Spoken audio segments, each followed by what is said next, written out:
Here's an easy way to make your retention holster draws more consistent and less likely to fail.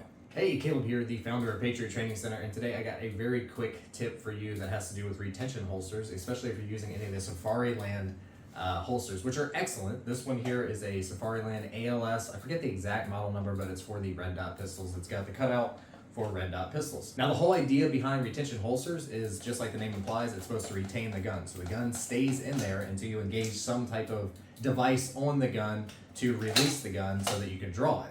So this is very useful for any time that you're going to be doing any type of open carrying. So if the gun's not concealed, you definitely want a retention holster. This would be different than like competition holsters, or people call them range holsters, or something that has no retention and it's just a Kydex holster and there's no mechanism to keep the gun in there. In fact, many, if not most, police use some type of retention holster, usually Safariland like I'm using here. And obviously that's a very, very good idea. Not only does it keep the gun in there when you're moving around and running and stuff like that, but also it would keep someone from grabbing your gun and pulling it out unless they engage the retention device on the holster, which is kind of difficult to do, and you can kind of stop them from doing that. It gives you a little more extra security in that manner. Now, for myself, 99.9% of the time I am carrying concealed. Actually, 100% of the time I'm carrying concealed, so I only really use a retention holster if I'm doing something specific that I need it for, if I'm running an outside the waistband rig like this, if I'm doing some type of training, or in this case, I'm training up for hopefully like a run and gun event where you're running around shooting targets and stuff like that. An open carry style rig like this with a gun and a holster outside the waistband is what I want, because I don't want the gun to fall out while I'm running around doing physical things. And I'm gonna have a rifle, so it's gonna be a very overt type situation.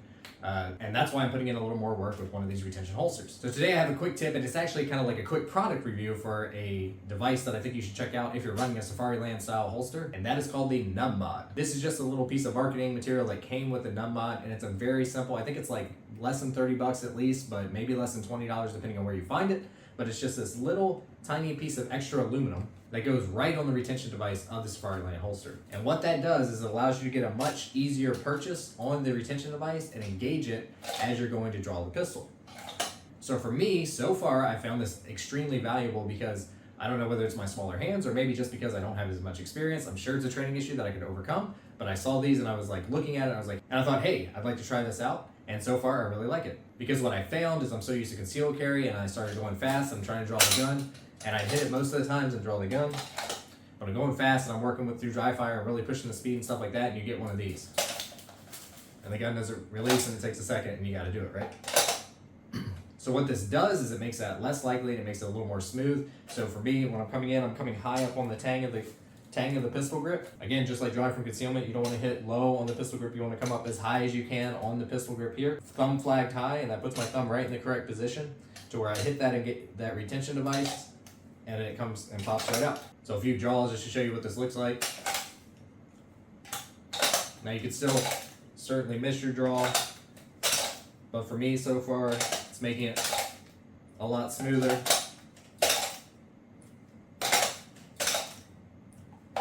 And I'm really, really liking it. Again, this is the Numb Mod. I think it's a very cheap device. I think it's very useful, and it doesn't do anything to affect the retention of the holster, which is, you don't want to go messing with those mechanisms and make the holster less effective at what it's supposed to do, but this makes it a little more ergonomic, I would say, to be able to hit that retention device every single time, or as close as possible. When you're really working for the maximum speed and aggressiveness, going to the gun and getting it out. So far, I really like it. If you are running a retention holster like this, maybe you should check it out too. But again, like I said, kind of at the beginning of this really, really quick review, is that all these things, you don't need a device like the Numb Mod, or you don't really need any special gadgets or any special tools or anything to help you get better at shooting a pistol. All you have to do is really put in the work and address those fundamentals. If I train from an outside the waistband retention holster a lot more like I do with concealed carry training, this probably wouldn't be an issue, but then I could work around any of those problems that I might have been running into, and I wouldn't even need the Numb Mod. So again, training is the most important thing. Practicing your fundamentals, that includes drawing the gun, that includes drawing the gun from retention if you're going to use a retention holster, and of course drawing the gun from concealment. You can do all of those things without even having to go to the firing range. In fact, dry fire is the best way to practice these things. It just takes a couple minutes a day. That's why we have a free dry fire program down in the description below, so go ahead and check that out. And if you are running a retention holster, check out the Numb Mod. I think it's a nice little upgrade for these holsters.